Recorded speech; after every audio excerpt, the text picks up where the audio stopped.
that is not to be done passively, but actively.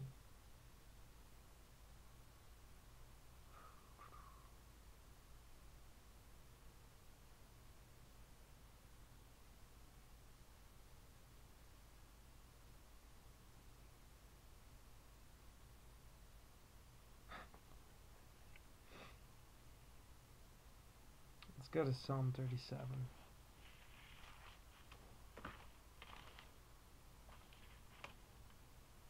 which I don't have bookmarked. Yes, I do. Psalm 37. I really recommend reading all of Psalms, all of Psalm 37. But we're just going to check out verse. I don't know what the camera's doing.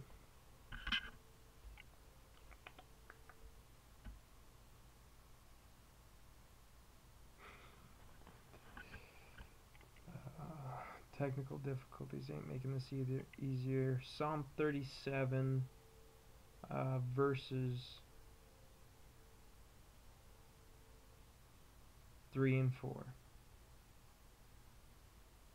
Trust in the Lord and do good. Dwell in the land and feed on his faithfulness. Delight yourself also in the Lord, and he shall give you the desires of your heart. In verse 4, as the camera freaks out some more, verse 4 is the,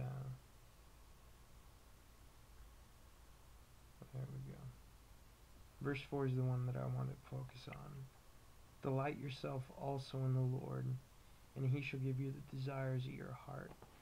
Formerly, I desired to be something. I desired to be Kozak. Kozak wanted to be the guy that was the partier, the guy that wouldn't back down, the guy that was better than other guys, the guy that could shoot better than other guys.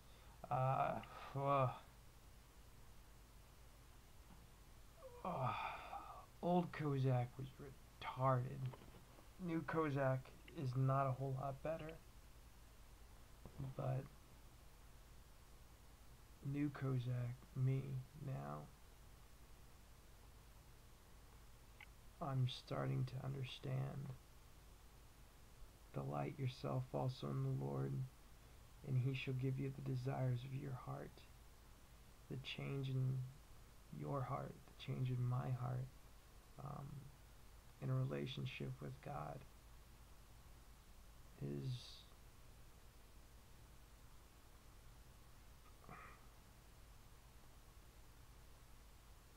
there aren't words for it.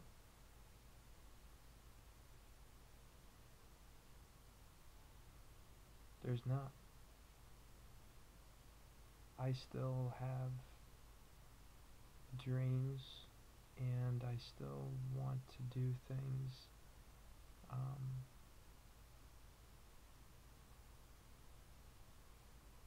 But it's not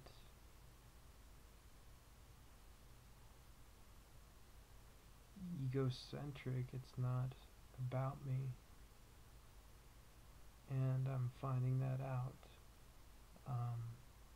If we were just to read, and he shall give you the desires of your heart, then we could totally run with that in ways that it doesn't apply. If an unbeliever were to just read that bit, and he shall give you the desires of your heart, that could be anything. That could be the new car, that could be the super great job, the lottery, the second, third, fourth, fifth supermodel wife. It could be anything.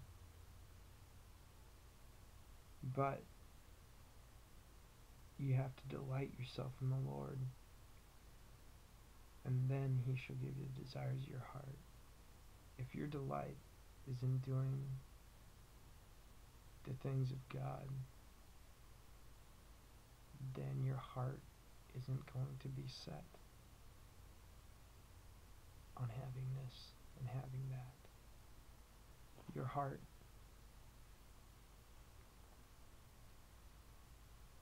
is going to be in a place where God's heart is. On our finite human level, of course. But it's going to be on people. And helping them. And loving them. And wanting change in their lives. Wanting to be there for them. Wanting to pray for them. Wanting to listen.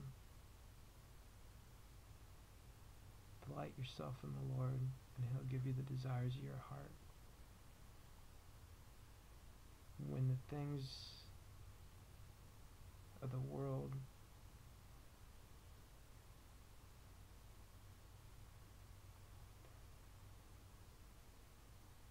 when they stop satisfying you, there's a clarity of sorts.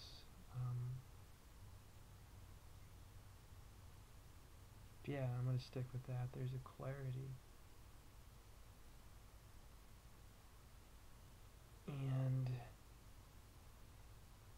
it's not about being someone's junior anymore. I've come to find that I'm not junior. As a matter of fact, I'm no man's junior.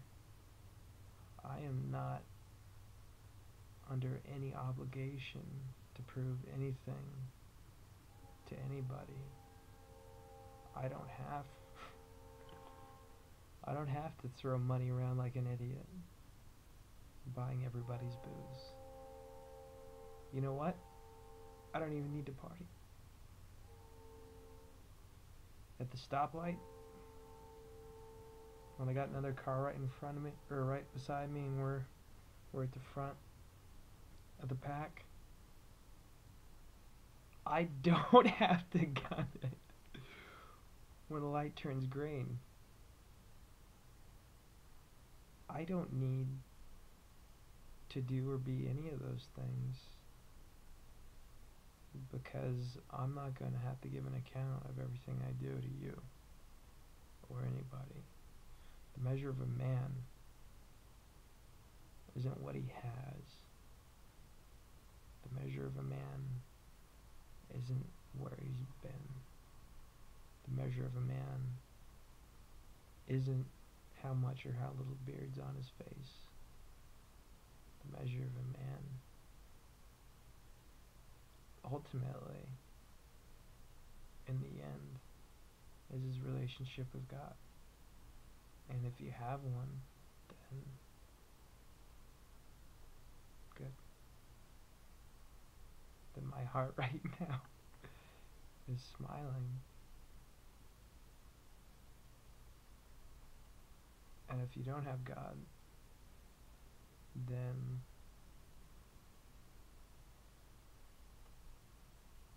what's the point of anything? Someone out there is going to be stronger than you. Someone has more money. Someone has a more attractive husband, wife, boyfriend, girlfriend, prospect, booty call, whatever.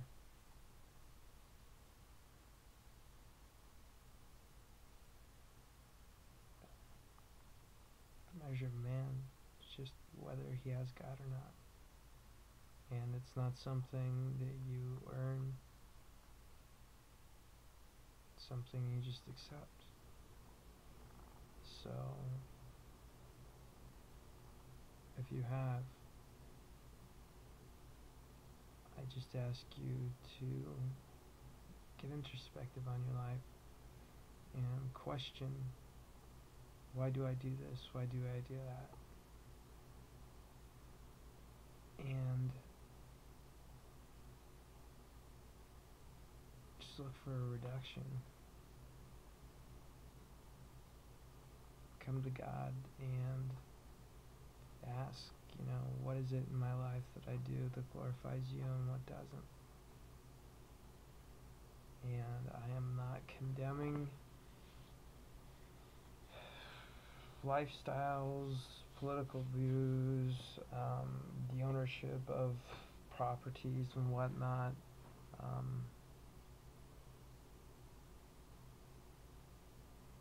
I'm just asking you to consider whether you're living a life